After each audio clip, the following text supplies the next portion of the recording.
국민 여러분 안녕하십니까. 인도태평양 전략연구원 최수용입니다. 오늘도 저희 공작관TV 그레이트 게임을 애청해 주셔서 전국에 계신 국민 여러분들과 해외 동포 여러분들께 감사를 드립니다.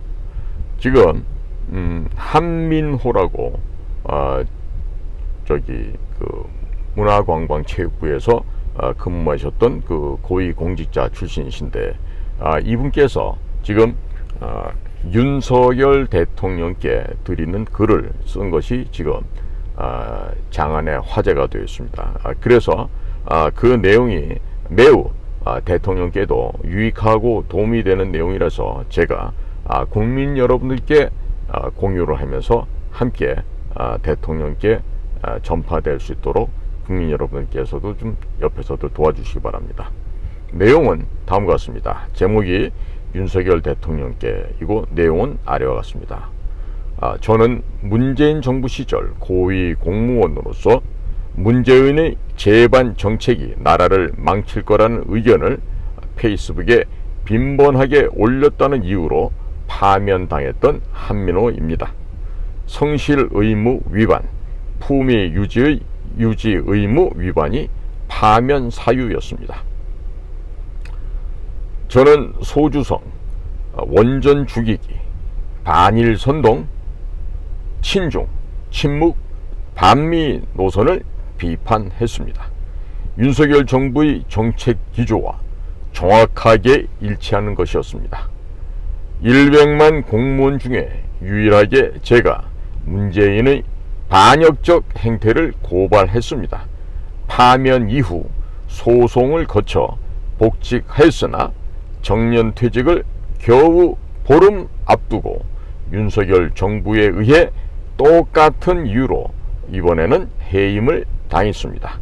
그럼에도 불구하고 윤석열 정부의 성공이 대한민국의 미래를 위해 반드시 필요하다는 이유로 지금까지 대통령의 정책을 지지, 옹호해 왔습니다. 대통령께서 취임하신 지 1년 4개월이 지난 지금 내년 4월 총선을 앞두고 저는 걱정이 많습니다. 총선에서 참패하면 국내적으로는 대통령 탄핵이 시작이 되고 사회, 경제적으로 대혼란에 빠질 것입니다. 총선 결과와 무관하게 닥칠 엄청난 경제적 쓰나미를 더욱 가중시킬 것입니다. 국제적으로는 미국, 일본 등 우방이 우리를 믿을 수 없는 나라로 확신하게 만들 것입니다. 1998년 김대중 취임 이후 문재인까지 5명의 대통령이 있었는데 그중 3이 좌파 친북 정권이었습니다. 내년 총선에서 친북 세력이 다수 의석을 차지하게 되면 우리 우방은 어떤 결론을 내릴까요? 반도체 산업 등 주요 산업의 거점을 일본이나 미국으로 옮길 궁리를 할 것입니다. 그렇게 되면 한국인들에게는 암울한 미래만이 남게 되겠죠. 윤석열 정부는 태생적으로 지지 기반이 취약합니다. 25만 표 차이로 간신히 이겼는데 상대가 이재명이었기 때문에 가능했습니다. 1980년대 이래 40여 년이 흐르는 동안 좌파가 국민의 머리와 가슴, 지식과 감성을 차지하였습니다. 저는 대통령의 한미일 동맹 복원, 강화에 전적으로 동의하지만 국민들은 그것 때문에 대통령을 지지하지는 않습니다. 안보는 공기와 같아서 전쟁이 발발하지 않는 한 그 중요성을 모릅니다.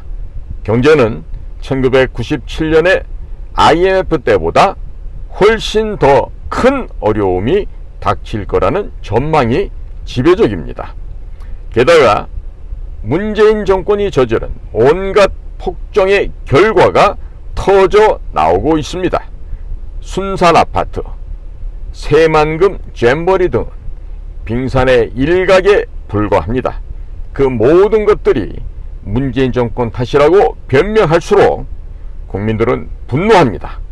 모두 윤석열 정부가 책임을 져야 합니다. 미국과 중국의 대결 국면이 앞으로 어떻게 전개될지 모르고 북의 동향 역시 예측을 불허합니다.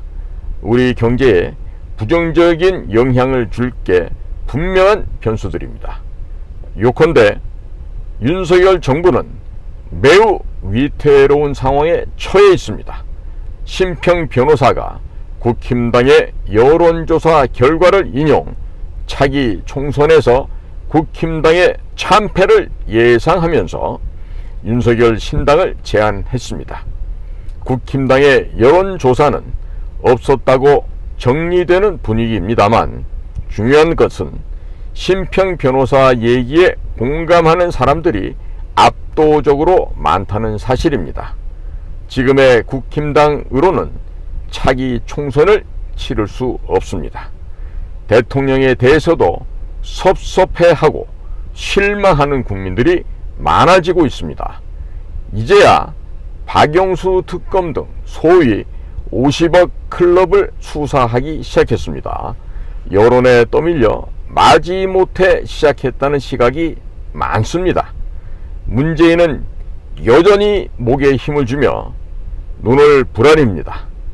검찰이 조국의 딸 조민을 불기소할 계획이라는 소문이 돌고 있습니다. 이 모든 일의 원인은 윤석열이 문재인의 후원하에 대통령이 되었기 때문이라는 괴담마저 저는 들었습니다.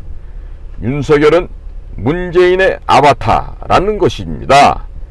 내가 해임된 것도 그래서인가 라는 생각도 가끔 합니다. 대통령은 취임사에서 반지성주의가 민주주의의 적이라는 적확한 지적을 해서 온 국민의 박수를 받았습니다. 그런데 1년 4개월이 흐르는 동안 반지성주의 타파를 위해 뭘 했습니까? 반지성주의 타파와 국민 화합을 위해 반드시 필요한 것이 역사전쟁, 문화전쟁인데 윤석열 정부, 교육부와 문체부는 1년 4개월 동안 그야말로 아무것도 안 했습니다. 말은 그럴듯한데 행동이 없다는 소위 NATO, NATO, No Action Talking Only, 이러한 나토 정권이라는 얘기도 회자됩니다. 대통령의 인사에 대해 우려하고 낙담하는 사람들이 많습니다. 특정 인맥에 끌려다닌다는 분석이 지배적입니다. 대통령의 성공은 대한민국의 성공입니다. 대통령의 실패는 대한민국의 실패입니다. 감히 몇 가지 조언을 드립니다. 첫째, 임박한 미증유의 재난을 헤쳐나가기 위해서는 국민의 지지가 필수적입니다. 국민의 지지를 얻기 위해서는 대의 멸친, 큰 의를 위해서는 친족, 친척이라 하더라도 멸해버린다는 이야기 되겠죠. 읍참마속, 눈물을 삼키며 말에 목을 쳤던 김유신의 고사에서 나오는 읍참마속, 이것을 하지 않으면 안 됩니다. 대통령이 되기까지 맺었던 인연들에 대해 의리를 지키려다가는 국민들의 분노와 지탄을 피할 수 없습니다. 과거 알고 지내던 사람들한테 이런저런 자리를 주면 국민들이 대통령을 지지할 수 없습니다. 대통령의 중마고우라는 사람의 부친이라는 이종찬 광복회장이 이승만 기념관 건립에 대해 우상화, 괴물 기념관이란 막말을 퍼붓습니다. 어떻게 생각하십니까? 사례를 더 말씀드릴까요? 둘째, 인연과 무관하게 널리 인재를 찾아 등용해야 합니다. 지금까지의 인사를 보건대 대통령의 인재풀은 협소하고 혼탁합니다. 어쩌자는 것입니까? 깊은 고민이 필요합니다. 인재가 없으니 국정의 방향을 제시하지 못하고 있습니다. 국민에게 제시하는 희망이 없습니다. 문재인 정권 적폐청산을 기대했으나 그것도 못하고 게다가 대통령으로서 뭘 하겠다는 비전도 내놓지 못한다면 그런 대통령을 지지할 이유가 없는 것입니다. 실력과 영혼을 갖춘 장관이 없으니 매사에 대통령이 나서서 혼자 북을 치고 장구를 치는 모양새입니다. 대한민국에 인재가 없는 것이 아닙니다. 찾지를 않는 것입니다. 셋째, 좌파를 만만히 보면 안 됩니다.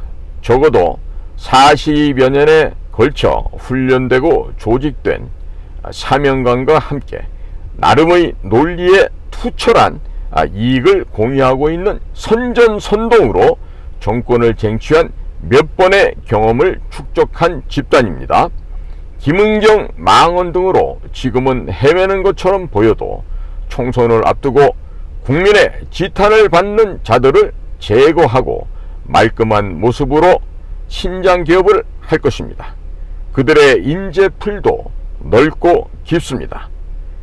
그토록 강력한 좌파와 맞서 싸우려고 하면 그들의 정체와 실력을 잘 알고 싸우려는 의지와 각오를 갖추고 싸울 수 있는 실력을 갖춘 사람에게 정부 조직을 맡겨야 합니다.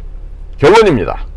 지금까지 대통령의 모습은 매우 실망스럽습니다. 비서실과 내각이 대통령을 제대로 보좌하지 못했습니다. 대통령 본인의 책임이지만 본인이 퇴진할 수는 없는 것이니 주변을 일신해야 합니다.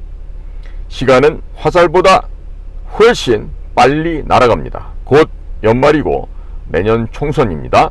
끝으로 항우는 스스로 역발산 기계세를 자랑했지만 끝내 하늘이 돕지 않아서 죽는다고 한탄을 하였습니다. 그는 죽을만 했습니다. 인사에 실패했기 때문입니다. 지금 문화체육관광부에서 국장까지 지내셨던 고위공직자 출신의 한민호 전 국장님의 글인데요. 이분께서 현재 하고 있는 것이 공자학원의 실체를 알리는 또 그러한 애국 운동을 하고 계시죠. 역시 이 한민호 국장 이분도 몇 안 되는 서울대학교 출신이에요. 몇 안 되는 서울대 출신이에요. 행정고시를 합격하시고 일찍이 문체부에서 정말로 훌륭한 일을 많이 하셨던, 그야말로 현장을 누볐던 그런 문화체육부의 살아있는 전설이라고 할 수 있죠. 그런데 지금 문화체육관광부의 장관이 박보균이라는 중앙일보 출신이죠. 제가 지금 일반 관가에 돌아다니는 이 얘기를 들어보면요, 박보균이는 그 누굽니까, 중앙일보 회장인데 홍석현에게 평생을 따리치며 기생짓을 했던 자라 그래요. 그래서 별명이 박보모라 그럽니다. 박보땡. 보땡이라는 것은 여성의 그 어떤 신체 부위를 나타내는 그런 그 이야기가 되겠는데, 그 정도로 국가의 정체성을 확립하는데 뭘 해야 될지 모르는 자예요. 지금 저만 해도 저같이 퇴역한 그 말단 공직자 출신도요, 역사를 바로 세우기 위해서 이승만과 대한민국의 이 자유민주주의 역사를 지금 방송으로 유튜브로 만들어서 저희 인도태평양 전략연구원의 홈페이지에 올려놓고 또 공작단 TV에도 올려놓고 이렇게 하고 있습니다. 그런데 이러한 역사전쟁, 문화전쟁을 이 문화관광체육부, 문체부에서 해야 돼요. 아니면 교육부에서 해야 되고, 거기서도 못한다 그러면 국정원이 나서서 해야 되는데, 지금 이 나라 행정기관 어디에서도 이 역사를 바로 세우겠다는 거, 문화를 바로 세우겠다고는 의지가 없어요. 심지어 무슨 국회의원 5선 출신이라고 하는 뭐 정모라고 있던데, 옛날에 그 손명순 김영삼 와이프였던 그 손여사 가방 못 정병국이라는 사람입니다. 그 사람이 무슨 문화예술 관광 무슨 뭐 위원장 하고 있는데, 역시 그 사람조차도 공부를 안 했으니까, 그리고 문화관광체육의 현장을 모르니까 구름 잡는 얘기하고 있더라고요. 지난번에 봤더니. 그러니까 그런 사람들을 그런 주요한 기관장에 앉혀놓는 게 결국에 인사가 망해간다, 이런 얘기가 되지 않겠어요. 그러니까 제가 이게 딱 한민호 국장님 이 글을 읽어보니까요, 윤석열 대통령과 그 인사수석실 이런 데서는요, 좌고우면하지 말고 이런 분을 채택해서 박보균이 잘라내고 한민호를 문체부 장관으로 임명을 해요. 그럼요, 문체부에 있는 그 썩어 빠진 놈들 있어요. 좌파 공무원 자식들. 얘들이요, 아마 죽어라고 일할 겁니다. 왜? 안 잘려야 되니까. 밥을 빌어 먹어야 되니까. 걔네들은 입에 풀칠하게 해서 호구지책으로 공직에 있는 애들이지, 국가, 국민, 눈에 털끝만큼도 관심 없는 놈들이에요. 그러니까 이런 어장에다가 메기를 넣으면 고기들이 활발하게 움직인다 그랬죠. 그러니까 한민호 정도 되면 메기가 아니라 거의 상어급 내지는 고래급이에요. 그러니까 이런 분들을 문화체육관광부, 문체부에 장관으로 임명을 하시라고. 그러면 문체부가 역사전쟁, 문화전쟁 벌릴 거 아니에요. 그리고 저희 같은 유튜버들도 역사전쟁, 문화전쟁에 동참하면서 이거 할 거 아니에요. 더더군다나 제가 제 방송에 얘기하죠. 자, 국가정보원에 놀고 먹는 애들 많아요. 그런 애들 제주도로 보내세요. 특히나 전라도, 제주도 출신 애들 광주, 목포, 여수, 순천 이런 데로 보내시고 거기 가가지고 국민들, 학생들 상대로 광주에서 벌어졌던 1980년에 광주 사태에 대해서 설명하게끔 하고 강의를 하게끔 하고, 그리고 그거를 동영상으로 찍어서 보고해라. 제주도도 마찬가지예요. 제주 4.3 사건의 공산 민중폭동이 왜 발생했고 무엇이 진실이었음을 니들이 다니면서 강론을 펼쳐서 국민들을 갖다가 각성시켜라. 국민을 계도해라. 이것을 업무로 주게 되면요, 국가정보원 애들도요, 아이고 이젠 죽었구나 생각하고 열심히 일할 텐데 안 해요. 왜? 거기 지도자들이, 대장으로 가 있는 원장이, 뭐 국장이, 차장이, 이런 자들이 그런 머리가 안 돌아가요. 왜? 아니 평생을 국장, 차장 갈 때까지 이렇게 비벼갖고 손금을 없애갖고 올라갔던 자들이 지금 장차관하고 국정원도 장관이 아니라 원장, 뭐 차장, 국장 하고 있는데, 이런 거지 같은 꼬라지가 나라에서 벌어지는데 결국에 인사가 만사라는 말이 예전부터 있었잖아요. 그 덜 데쳐먹은 김영삼이조차도 그런 말을 할 줄 알았다고. 그러면 김영삼이보다야 우리 윤석열 대통령이 낫지 않을까요? 그래도 한 조금이라도 낫지 않을까요? 정식으로 대학문을 들어간 사람이니까. 그러면 하세요. 좀 하시라고. 오늘 한민호 국장님의 이 정말 금과 옥조, 이런 명문이 어디가 있겠어요. 그리고 이렇게 충원을 해주는 사람을 대통령 측근에 데려다 놓고 장관으로 쓰셔야지. 그래야 대통령을 마치고 난 이후에 이명박처럼 더러운 꼴을 안 당한단 말이에요. 윤석열 대통령 명심하시고 빨리 한민호 국장을 문체부 장관으로 임명하세요. 그 박보균이 같은 그런 걸레 같은 것들을 갖다가 무슨 장관으로 임명을 합니까? 빨리 하십시오. 빨리. 그리고 대통령실 비서관, 보좌관, 너희들 말이야, 좀 밥 먹었으면 밥값들 좀 하게. 어떻게 말이지, 지렁이 만든 못한 자들처럼 그렇게 그따위로들 대통령을 보좌를 하나. 그래, 이 대통령도요, MB 측근에 있던 자들을 지금 대통령실에 가져다 쓰는 게 대통령의 크나큰 오류란 걸 아셔야 됩니다. 그 모르면요, 대통령 임기 마치고 이명박하고 똑같은 꼴 당합니다. 명심하시기 바라요. 오늘도 저희 공작관TV 그레이트 게임을 경청해 주셔서 감사합니다. 저는 인도태평양 전략연구원 최수용입니다. 고맙습니다.